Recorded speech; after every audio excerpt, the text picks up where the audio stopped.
Good morning 8th class. How are you बच्चों? सब लोग ठीक हैं?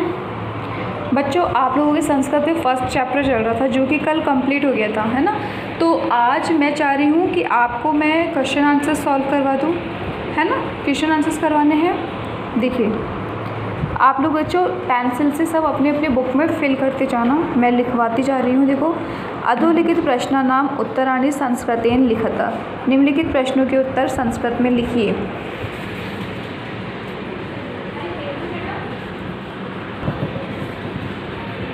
देखो, है ना, आप लोगों ने अपन लोगों को पहला क्वेश्चन कौन सा आएगा? पहला क्वेश्चन आपके आता है, एक मिनट बच्चों, एक सेकंड।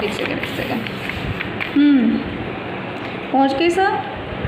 अधोलिखित प्रश्नानाम उत्तराणि संस्कृतेन लिखता। निम्नलिखित प्रश्नों के उत्तर संस्कृत में लिखिए, है ना। रमेश इति पदे र वर्णस्य उच्चारण स्थान किम आसीत्। ठीक है भाई, ये कह रहा है कि रमेश शब्द है, इस शब्द में र वर्ण का उच्चारण स्थान क्या है? मूर्धा।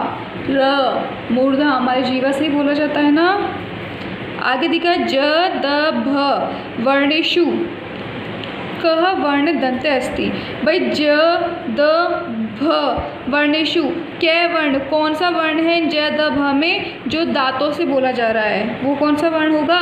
न वर्ण। इसमें कौन सा वर्ण आता है? वो न वर्ण। आगे देखो बच्चों, सब फिल कर लेना। देखो मैंने लिखा है न वर्ण, ओके।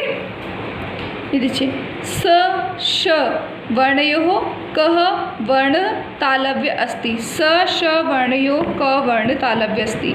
स श वर्ण के और क वर्ण में कौन सा वर्ण है जो तालव्य तालु से बोला जाता है? बच्चों स भी नहीं है, श भी नहीं है और क भी नहीं है। उसके लिए आपके शब्द वर्ण दिया है अणे खाली, बोलते ना अपन अणे खाली, ड़ जो आपकी तालु से बोला जा रहा है। ड़ आप अपनी जीभ को ऊँचे करके बोलते हैं ना, तो उसे कहते हैं तालु से बोलना। समझ में आया? सब बच्चे अपनी बुक के अंदर फिल कर लीजिए अणे खाली, ये वाला ड़। ठीक है, अब आगे बढ़िए।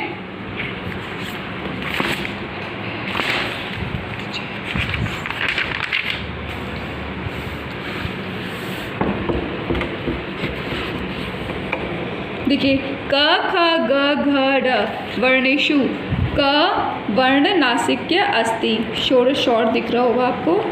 अब देखो क ख ग घ ढ वर्णेषु कः वर्ण नासिक्य अस्ति। इन वर्णों में से कौन सा वर्ण है जो नासिक्य मतलब नाक से ज़्यादा बोला जाता है? ड। कौन सा वर्ण है? ये वाला। देखो ये मैं जिस पे हमने उंगली लगा रखी है ड, और ये मैंने यहाँ लिख भी रखा है ड वर्ण।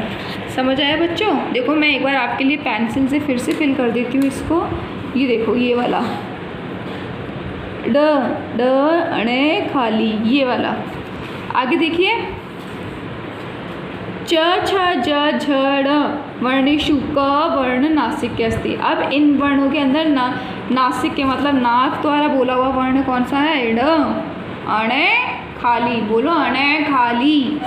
बच्चे बजाएंगे ताली। आगे देखो ल वर्णस्य उच्चारण स्थानम किम अस्ति। अब ये कह रहे ली वर्ण का उच्चारण स्थान कौन सा है? ली वर्ण का उच्चारण स्थान कौन सा है? कौन सा है? ली को किससे बोला जाता है? दंत है, दांतों से। बोलो एक बार मेरे साथ, ली। अब बोलते समय आपकी जो जीभ होती है वो दांतों के बीच में आती है या नहीं आती? री से ऋषि बोलते समय आता है, री का उच्चारण करते समय भाई हमारे दांतों के नीचे जीभ आती है। तो ये कौन सा उच्चारण स्थान हो गया? दंत है। देखो मैंने भी लिख रखा है यहाँ पर, ये दंत है। आप सब बच्चे अपनी अपनी बुक्स के अंदर ऐसे ही फिल करेंगे। आगे देखो ओ औ अनयोः उच्चारण स्थानम किम आसीत्। अभी कह रहे ओ औ अनयोः का उच्चारण स्थान कौन सा है? तो देखो आपको बता दूँ, इसका उच्चारण स्थान है कंठोष्ठ। कंठ से बोले जाते हैं, ये बोले जाते हैं ना अ ओ आओ। बोला जा रहा है नहीं बोला जा रहा है? कंठों से। कंठस्थ हो गया या नहीं हुआ? कंठस्थ हुआ ना। आपको इसको संस्कृत में लिखना है कंठोष्ठ। क्या लिखेंगे? कंठोष्ठ।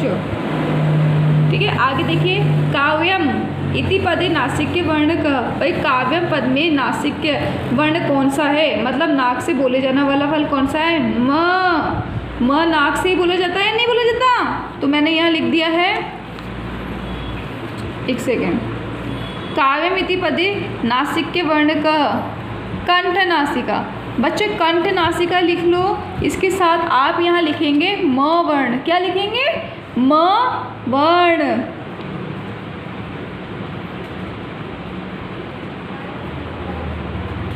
एक बात का ध्यान रखना बच्चों, कोई भी वर्ण आप लिखेंगे ना उसके साथ नीचे आपको हलंत लगाते हैं अपन। कैसे लगाते हैं हलंत? इस तरह से लगाते हैं ना, तो आपको ऐसे ही लगाना है। आगे दीजिए, नेक्स्ट देखिए, छ ग ल वर्णेषु क वर्ण दंत अस्ति। भाई छ ग ल वर्ण के अंदर कौन सा वर्ण है जो दंत है, दांतों से बोला जाता है? तो कौन सा दर है? ल वर्ण। कौन सा वर्ण है वो? ल वर्ण। आगे देखिए, म वर्ण ओष्ठय अथवा कंठय अस्ति। कह रहे म वर्ण ओष्ठय अथवा कंठय अस्ति। ठीक है, म वर्ण जो है ओष्ठय अथवा कंठय अस्ति। भाई म वर्ण ओष्ठय मतलब होठ से बोला जाता है, या फिर कंठय मतलब कंठों से, गले से बोला जाता है। म ओष्ठय लिखेंगे आप। ओष्ठय बोलो एक बार। म बोलते समय आपके नाक से जोर पड़ता है और दोनों होठ होते हैं ना आपस में एक दूसरे को टच कर लेते हैं ऐसे। ठीक है, समझ में आया? तो आप यहाँ क्या लिखेंगे? ओष्ठय। क्या लिखेंगे? ओष्ठय।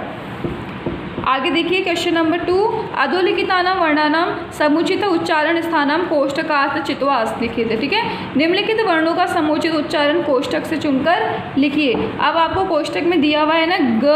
ग कौन सा है? नासिका या कंठ? भाई बच्चों ग बोलना कंठ वर्ण है, कंठ से बोला जाता है ये वर्ण, तो आप क्या लिखेंगे? कंठ। श बोला जाता है किससे? दंत से या मूर्धा से? दंत से तो नहीं बोला जाता ना श, मूर्धा। श आपकी जीभ से ही बोला जाता है, तो आप क्या लिखेंगे? यहाँ मूर्धा। जय आपकी तालू से बोला जाता है, नासिका से। बच्चों नासिका मतलब नाक, नाक से तो नहीं बोला जाता जय, तो यहाँ क्या लिखेंगे आप? तालू। ह कंठ से या तालू से? बच्चों ह तालू से तो नहीं होता है। ठीक है, ह जो होगा वो तालू से तो नहीं होगा, तो आप यहाँ क्या लिखेंगे? कंठ। भ किससे बोलते हैं? दांतों से या होठों से? होठों से बोलते हैं ना, बोलिए एक साथ। भ बोलते समय आपके दोनों होठ होते हैं आपस में एक दूसरे को टच कर जाते हैं, तो उसे आपको क्या लिखना है? आंसर ओष्ठो। होठ को हम संस्कृत में क्या बोलेंगे? होठ को संस्कृत में बोलते हैं ओष्ठौ। क्या बोलेंगे? ओष्ठौ। सारे बच्चे बोलो मेरे साथ, ओष्ठौ।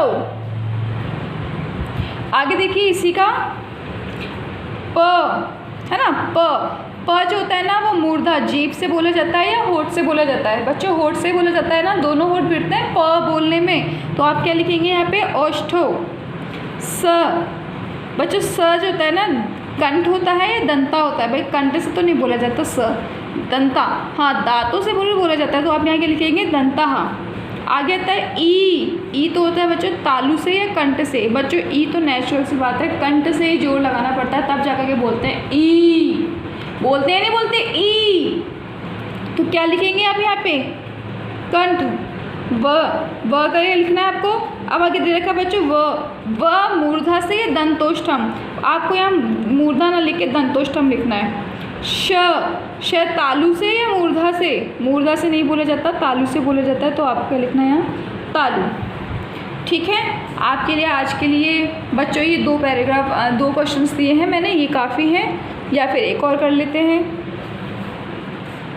एक और करेंगे, लेकिन बच्चों आपको एकदम से सारा वर्डन डाल दूंगी, तो ये चैप्टर्स थोड़ी आपकी बार आपकी संस्कृत थोड़ी सी हार्ड आई है, आप लोगों को समझने में थोड़ा सा वक्त लगेगा। तो 8th क्लास जितना होमवर्क मैंने आपको दिया है, आप सारे बच्चों से रिक्वेस्ट है कि आप सब लोग इसको क्या करेंगे? बुक में फिल कर देंगे। बुक में फिल करने के साथ साथ आप इसे वो कॉपीज़ के अंदर भी करने शुरू कर दीजिए, कॉपीज़ में करना शुरू कर दीजिए। कॉपी में करेंगे तो आपके लिए ज़्यादा अच्छा होगा। ये आपका होमवर्क है, तो प्लीज़ अपना होमवर्क कर लेना। Okay, 8th class, bye.